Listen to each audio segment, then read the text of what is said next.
A viewer recently wrote, "My husband and I have recently gotten on the same page with financial goals.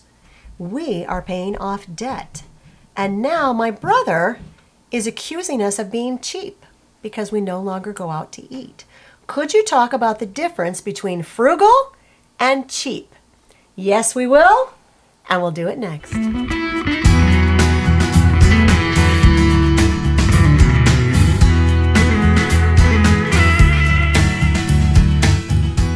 Hi, I'm Hope. And I'm Larry. From Under the Median. So frugality and cheapness. We're going to extend that just a little further during this program, and we're going to talk about the difference between frugal, greed, cheap, and avarice. That's a 50-cent word that's been thrown our way recently. We're going to give this viewer honest answers using our own lives as an example. Hey, if you've not joined us before, we raised our 4 sons debt-free on an income which was consistently under the U.S. national average income. Along the way, we learned to cut some expenses, and we also learned the importance of living with a spirit of joy and abundance on a budget. All right, so this is a hot button topic. What is the real difference between being frugal and just being plain cheap? Well, first of all, we want to assure our viewer that you are not the only one who has had words like that thrown around towards you. We're going to give you some examples of real comments that have actually been left on this channel. We're just going to read them right off the screen here. All right, Larry, you want to take the first one there? Okay, so one of the comments states, "Do you want to be the richest person in the graveyard? Laugh out loud. There are no shops in heaven." Wow. Not looking for any. All right. And then that same viewer went on to say, "You live once and you need to every couple of years go on a fancy holiday to other countries. You can have such brilliant experience in life and stories to tell your grandkids. The different ways people live, cultures, etc. What do you have to talk about? Or fabulous memories in your life. I can understand the other things, but you're going right over the top and not living life." Okay, so that was one comment from a viewer. And I think they're coming from what's important to them. I mean, Exactly. In all fairness. And in all fairness, I think it would be lovely to visit other countries, but the truth is, it's never been one of our goals. But you have to also understand that we think we have brilliant stories to tell our kids and our grandkids, ones which we hope that they will repeat to future generations of the Ware family. And believe it or not, most of those memories have absolutely nothing to do with money. All right. So the next comment that was left.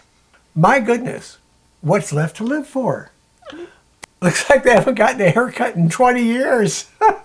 Probably not. I think they were looking at some of the videos that we did during the COVID shutdown, where I wasn't getting a haircut too often during those. Yes, and you were not getting a haircut because? Well, I didn't want to get COVID. Yeah. It is a heart condition, and so during COVID, literally, he went months without getting his haircut. So that could be the video they were watching. But the viewer went on to say, "I say live your life and be happy. We're all going to die at the end of the day. These people are obviously up in age." What? "And don't need to spend money on anything. Looks like they are living in the 1970s. The bold, new sounds of the 70s. Okay, first of all, if you're seeing 1970s, that is not our goal. Our goal would be more 40s or 50s. Yeah, so if you're seeing 70s, then clearly we need to get rid of some of that 70s stuff and we need to get some older stuff in here. But in all deference and in an honest reaction to this comment, I would say that our happiness factor has absolutely nothing to do with money, like zero. And let me address one thing. I would not want Hope to cut her beautiful long hair. I love her hair the way it is. Thank you. So I like my hair too. So I'm sorry for those of you who said, cut your hair, get it styled. Probably not going to happen. No, I wouldn't want her to. No. All right, one more comment, and then we'll move on with the difference between frugal and cheap. So, when do you plan to enjoy life? And how lucky your sons or daughters-in-law are. They'll get to spend all that money. Yeah.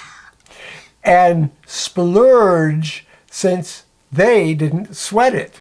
Okay, so I got to say, we read this comment to our grown children, and they laughed, and Snidely said, oh, we got lots of plan for it. And I said, well, good, because it's going to last you about 30 minutes.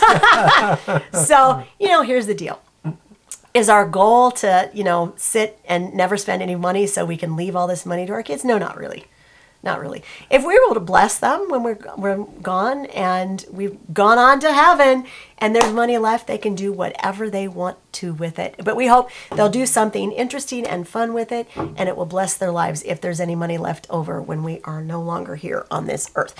So we read those comments because we really wanted to make our viewer aware that anytime you make it aware to other people that you are living a frugal lifestyle, that you are saving money, then you're going to get a certain number of people who say, what? You are just being cheap. So you are not alone in that. Now, I want to assure everybody, we did not read those comments for the sake of everybody ditzing on those people in the comment section of this video. That is never, and I do mean never, our purpose. Our sole purpose was to say we understand where you're coming from, because we too have had comments left that said basically y'all are having no fun and you need to be spending more money. So that also happens to us. Now, what exactly is frugality? Because I think anytime you have a discussion like this, and we do want to have a discussion with you about the differences between frugality and also cheapness and greed and avarice. We want to have that discussion, and we want to make sure that we're having it in a really constructive way. So, Larry, fill us in. What are all the actual basic definitions that we're looking at? And we looked to dictionary.com, which of course is the place where one goes for any definitions. All right. Well, dictionary.com defines frugal as economical in use or expenditure, prudently saving or sparing, not wasteful. Oh, I like that. Okay. Not wasteful. Yeah, not wasteful. Okay. So what's cheap?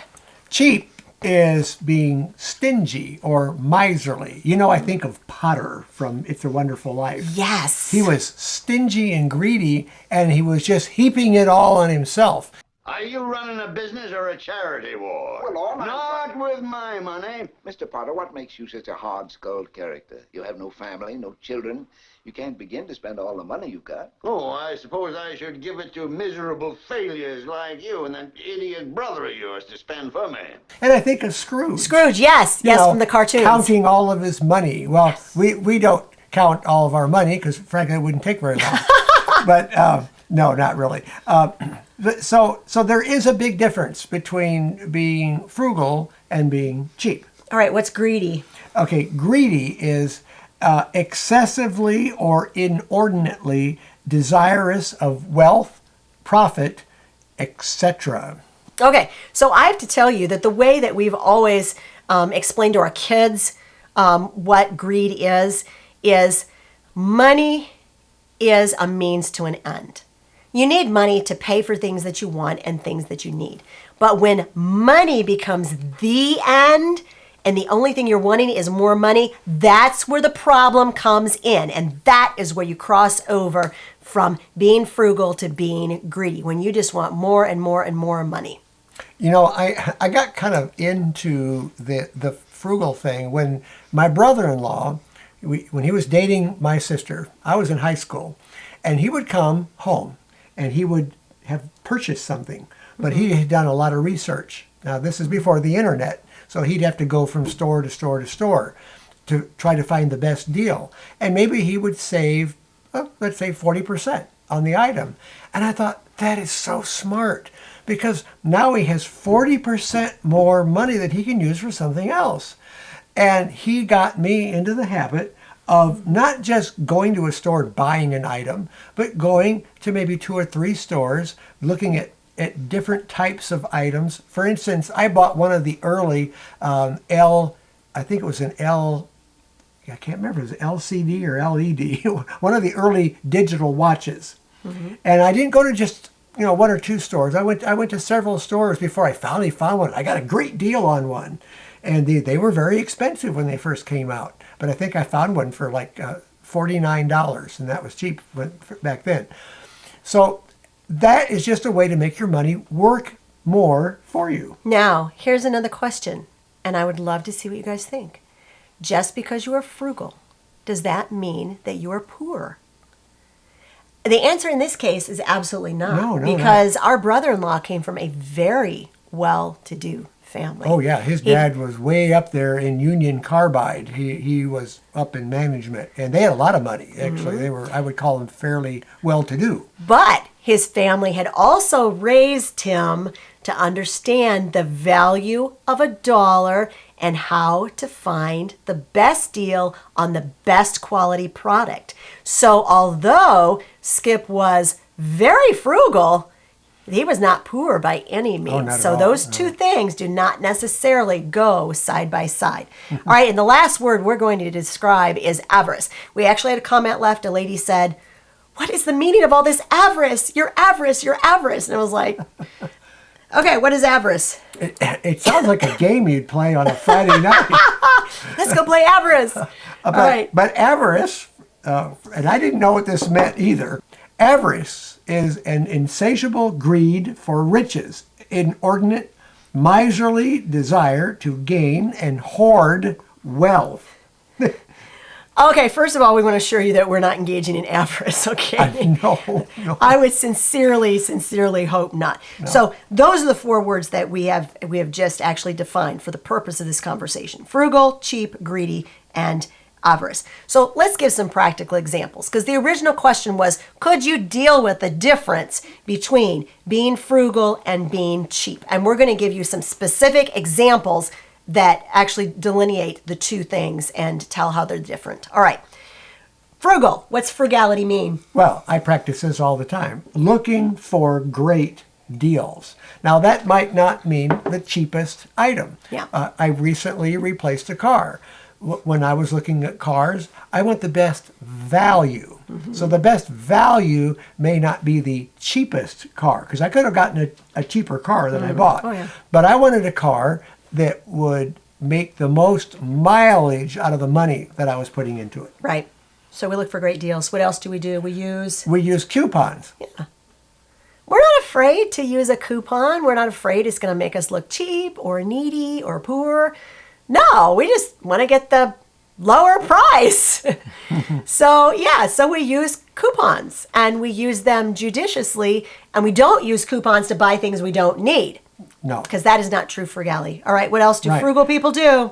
We do advanced research before purchasing an item. We do way in advance research before we purchase an item, which interestingly, that's something that we've taught our children too, as they've grown up, how exactly to do research to figure out what you want and how to get it at the best price. I will spend up to 6 months researching an item. Now, I'm not talking about small items. When I bought my first digital camera, I spent about 6 months online going through sites that evaluated different cameras. So I wanted specific things that I was looking for in a camera. And I finally narrowed it down to one camera that had everything in it that I wanted, most everything I wanted. And so when you research an item, then you narrow it down to what exactly you're looking for. Then you start looking at prices. So you compare that across different websites or places. And I found a place on the East Coast that had that item for a really good price. And when I bought the item, I was very satisfied with it because I had spent a lot of time with it. And that was in 2005. And I still use the same type of camera. I actually don't have the very camera that I bought, but I still use that camera model, and because it's still meeting my needs. So that's 16 years ago. Frugal people tend to be happier with our purchases because we do take time to think carefully about purchases before we make them and to research. So usually by the time we get something, we actually are well aware that this is probably what we really, really want. So we tend to be happy with those purchases and we tend to keep them longer. We make them last as long as possible because we went to a lot of time, trouble, and effort to research it before we bought it in the first place. Yeah. And we got a great price. All right. So the next thing that frugal people do is we do cut expenses. That absolutely is an element of frugality. But frugal people don't cut expenses just for the sake of cutting expenses, just to stockpile money. We usually cut expenses because we are like moving that money to a new purpose. So all of our money has specific purposes, but we just prefer to cut in one area in order to meet the goals in another area. Frugal people balance quality versus quantity.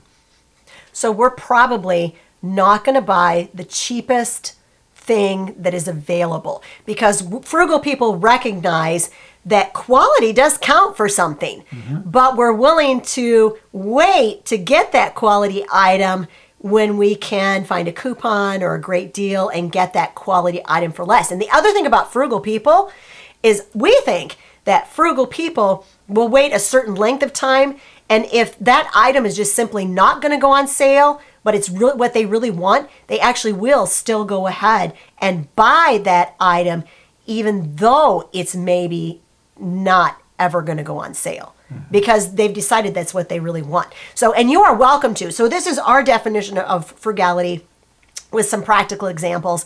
And once again, we want you to like talk with us in the comments section.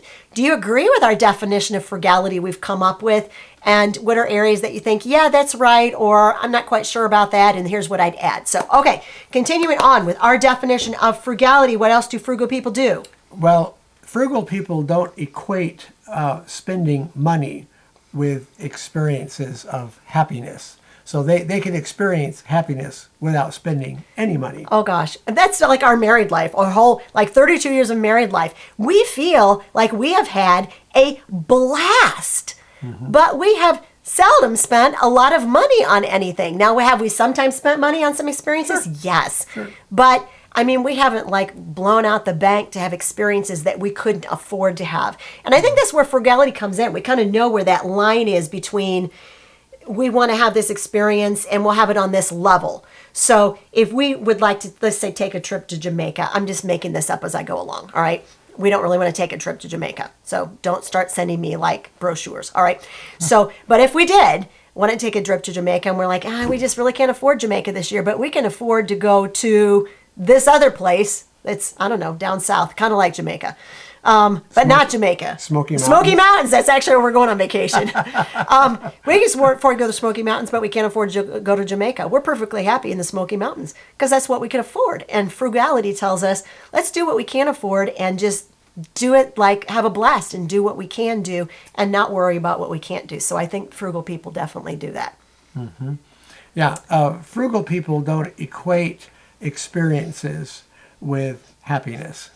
And I think that's why it was so shocking to us when that viewer wrote, you need to be doing this or you won't be happy. And I'm like, no, I don't think that that's where we gain our happiness from. So that's definitely not, our happiness quotient is never like related to all the experiences we can have. We feel like we've had amazing life experiences and yet we haven't spent a lot of money to have them. Yeah. All right. Frugal people make what they have go farther. You know, we take better care of our items. We'll maintain them better. And if you take care of something, it'll last more. In the long run, it will cost you less to own. And you'll derive a benefit of having a good quality item that's reliable. Frugal people play by the rules. We don't cheat and cut corners to get what we want for a good price.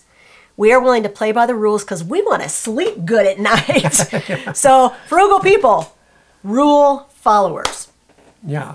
Frugal people are not afraid to use some elbow grease to make something of what they have. In other words, kind of improve on an item that they might buy, especially a used item. You know, I'm watching a lot of these tiny house videos that are on. They're on YouTube. They're free to watch. Do any of you live in a tiny house? Because Larry's like fascinated, seriously fascinated. I think they're really cool. And I think these people are just wonderful with the designs and the amount of work they do. But they'll buy a lot of used material and they'll have to do some refinishing and working with it. But they've got sweat equity in their home, and they love what they've built because they had to put quite a bit into it. And we've purchased things that we've had to refinish, strip it, refinish, or paint, and you have something you have something of yourself invested in that item, and I think it means more to you when you've done that. We have refinished a lot of furniture in 32 years, and we actually were talking about this before we started rolling. And we gave an example of a bookcase.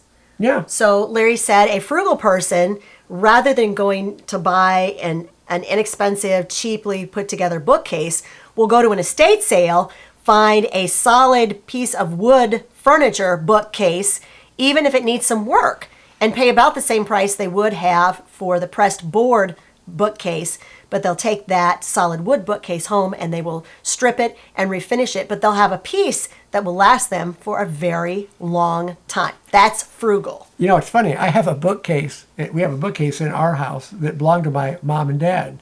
They had World Book encyclopedias, among other things, in this bookcase. And I can't remember a time when we didn't have it. So I think they might have purchased that in the 40s when they were first married. And we still have it to this day, solid wood bookcase. And I see a lot of these cheap poster board or whatever they're made of, particle board bookcases thrown out to the curb, and they're all, sagging and so on. Well, they probably didn't pay much for those, maybe at the store, but they didn't last them very long. So for the price that they have, now they have to replace it. So they got, double their money into it. Did that really save them anything? No, it didn't. All right, frugal people, finally, they set aside money to bless others because money is seldom the bottom line. For frugal people, we recognize the importance of setting aside money or setting aside time or setting aside resources or setting aside talents in order to bless other people. Frugal people are more than willing to be reminded that other people also have needs and we can help meet those needs regardless of how much money we have. All right, so those are all the different things that Larry and I came up with on our own list of what constitutes a frugal person. Now, we're going to talk about the opposite, what being cheap means. Cheap means buying items just because they're on sale. Well, it's on sale. It's 75% off. I got to get it. It doesn't occur to a person who is being cheap whether they actually need that item or even necessarily want that item. They're just getting it because it is on sale, because it's a great deal, because it's cheap. So they're going to go ahead and buy it. And oftentimes their houses are crowded with stuff that they got that they really didn't need in the first place, but boy, they got a great deal on it. Cheap means practicing needless stockpiling. Now, you know that we are all about having a fully stocked pantry, that you can go a month or two. If something happens unexpected and you can't go to the grocery store, we're not talking about that. We're talking about people who have 10 coffee makers. You're probably never going to go through 10 coffee makers in your lifetime, but they got those coffee makers on clearance for $1 a piece, so they got one coffee maker they use and 9 that sit on the shelf. That kind of needless stockpiling. And actually, I like to have what I call some backups in the house. He does. I have a backup popcorn popper because they tend to go out. They last so long and then they go out. So if I can find one cheap at a garage sale for like $4, I'll pick up another one and we'll put it in our back pantry and store it. And then by golly, when it goes out, just a minute, I'll just go get the other one. Yeah, but not any more than that. But right, I was so gonna say, it's not but, like we have 5 popcorn poppers. No, but and that has come in handy. Now we don't back up everything we have, but it does come in handy a little bit to plan a little ahead, And once again, so we just went through everything all of our criteria that we felt applied to what constitutes being a frugal person. Now we're on what being a cheap person means, and we want to dialogue with you in the comments. So let us know what you think of our list. Okay, so they buy items because they're on sale. They needlessly stockpile items, and what's the next thing they do? They don't worry about quality. Yeah. Frugal person does care about quality, but a cheap person just buys the cheapest thing available because the lower price, that's all they want. Lowest price. Yeah, yeah. And So they're going to buy more, right? and it doesn't save them any money. Absolutely not. No, they probably will spend more money doing that. And we talked about this like months ago. One of our viewer questions was about shoes. Because although we're a proponent in getting good shoes on sale, we're also proponents of getting good shoes. Good quality shoes. And I gave an example of a pair of navy blue pumps that I wore every day to work when I worked outside the home for like 5 years. And I wore them out to absolutely nothing. I walked in the store, said, here's the shoes I'm replacing. And they said, yes, ma'am, you are. Because they were trashed. And I bought an identical pair of navy blue pumps, paid for it, walked back out again, and wore those for the next 5 years. So quality counts if you're frugal. But if you're cheap, it's just the cheapest pair of shoes. But you're going to replace those shoes 5 times before I replace mine. All right. Cheap means not generously tipping or not tipping at all. I know some people that don't tip at all. We have talked about this. Now, for those of you who live overseas, I know that in some countries, tipping is absolutely not expected. Apparently, they pay a living wage to servers in some countries. Yeah. And a tip is neither required nor expected. It's just something, if you feel the generosity of your spirit to give a tip, then that's fine. And if you don't, that's perfectly fine too. Not so here in the United States, where servers can make sub-minimum wage, some as low as $2.60 an hour. And that, my friend, is a horrible, horrible thing. And in our opinion, should not exist. But anyway, not related to anything political, we believe that it's super important that you generously tip those who serve you. And because it is because we recognize that they work hard for the money that they earn, and they deserve to be tipped generously. But a cheap person will not. They won't leave a tip, or it'll be very, very minimal tip. Another example of a cheap person is that they'll never pick up the tab at a restaurant. So you go out to eat with your friend, and maybe he bought the last meal and maybe the meal before that. Hey, maybe it's time for you to pick up the tab. Yeah, so don't be cheap. Pick up the tab every once in a while. Yeah. We do that. We pick up the tab for people. And you know what? And it's interesting because we have older grown kids too. And sometimes we'll invite them out and we're like, hey, we're picking up the tab. We're doing that. Larry's doing that. He and our oldest son is officiating a wedding in a few weeks. And Larry's like, cool. And it happens to be the wedding venue's like 4 hours south of our house. And Larry said, hey, let me go with you. And we'll get a hotel overnight and we'll like hang out like when you're not doing your officiating thing. And we'll make a weekend of it. And not only will I drive, I'll pay for the gas and I'll pay for the hotel bill. And so we felt really good about doing that for our son. And not only that, Larry, okay, because we're frugal but not cheap, he got a great deal on this hotel room. Yeah. They at a golf resort. Yes. Oh my gosh, it was so cool. And so you called and you needed to make the reservation, and they didn't have the room you wanted. They right? didn't have a straight double room, so she kind of apologized and said, I'm sorry, but I'm going to have to give you the double room suite instead, which includes some extras. Yeah. I'm like, well, that's okay then. So they've got like, I don't know, they've got like a refrigerator and a microwave, and they've got a little kitchenette, and they've also got a little sitting room where they can sit and watch videos and hang out together. So that's just an example, okay? So frugal people say, I've got extra money, I'm going to bless somebody just because it's so cool to do. It's so much fun, guys. But cheap people will say, no, if we're going somewhere, I'm expecting you to pay every time. A cheap person will constantly ask other people to do things for them for free. Free. Now, you guys know, if you've watched this any length of time, we love the word free. It's an awesome word. But we don't ask people to give their time and efforts to do things for us for free. Right. If we have friends and we say, hey, can you come over and help us with this project? And especially if they do it for living, we're like, you let us pay you whatever you would charge someone else. We just, our oldest son, we mentioned this last week, he has an Etsy store where he actually creates custom-made prayer beads and rosaries, and we commissioned him to make a piece. And we said, you will charge us whatever you would charge someone else for a custom-made piece, because this is your sideline, and we want to bless you and pay you whatever you would charge someone else for doing this work. So a cheap person will say, hey, can you do this for me? And oh, by the way, I don't want to pay you anything for doing it. So, and by the way, if you're interested in our son's shop, his Etsy shop, I'll put a link up above, and I'll put a link in the description of the video too. So, and he does beautiful work, but that's just an example, okay? Now, there might be an exception to this. Maybe somebody's doing something free for you, but you know how to do something free for them. So that can be kind of a barter thing, where I had some work done on the house by our handyman, and it was stuff that required some skill that I don't have, so which isn't too tough.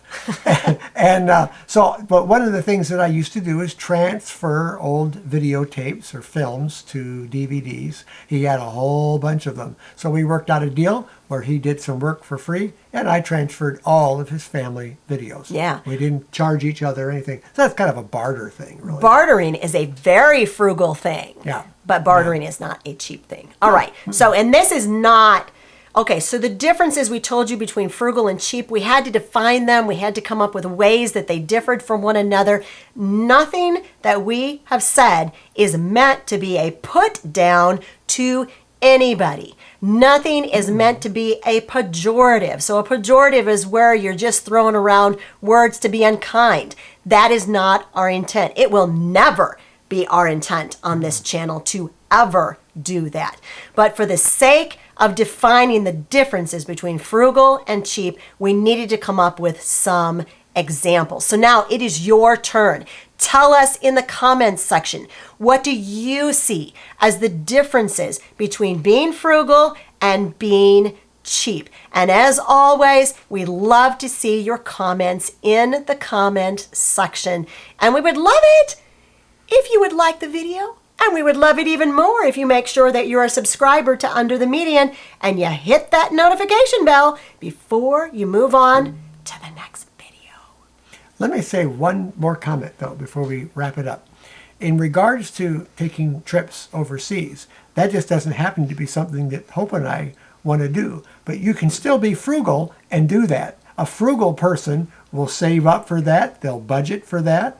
They'll look into it and maybe get the best deals overseas. There's nothing wrong with taking trips and spending some money on it. A frugal person will do that. They'll wait and they'll do something that has a great deal of value to them. So I just want to say there's nothing at all wrong with doing things like that. It's just not something we want to do. And we want to remind you too, in case you're unaware of it, we did a video, this was quite some time ago, where we talked about the fact that we don't really take vacations. And so many of you disagreed with us nicely in the comments section and said you really might want to rethink that. And it is because of your input and your comments that we went, you know what? We agree with them. We think we ought to take a trip. So that is why we are taking a family vacation this year, and our older boys are driving down to join us at the Airbnb that has the hot tub that we were able to rent. And so we're super excited about it. But this is so important to us on this channel that not only, we don't want to be talking heads that just spout information and tips and strategies to you every week and don't hear back from you. We want this to be a two-way communication and two-way learning experience on this channel. So not only do you learn from us, but we also learn so much from you. And we cannot tell you how much we truly, truly appreciate each and every one of you. Okay, now we're really going to end the video. Make sure you click on the video that's showing over there, that left-hand side. This is Danny O'Day. He made his first appearance on The Ed Sullivan Show in 1950.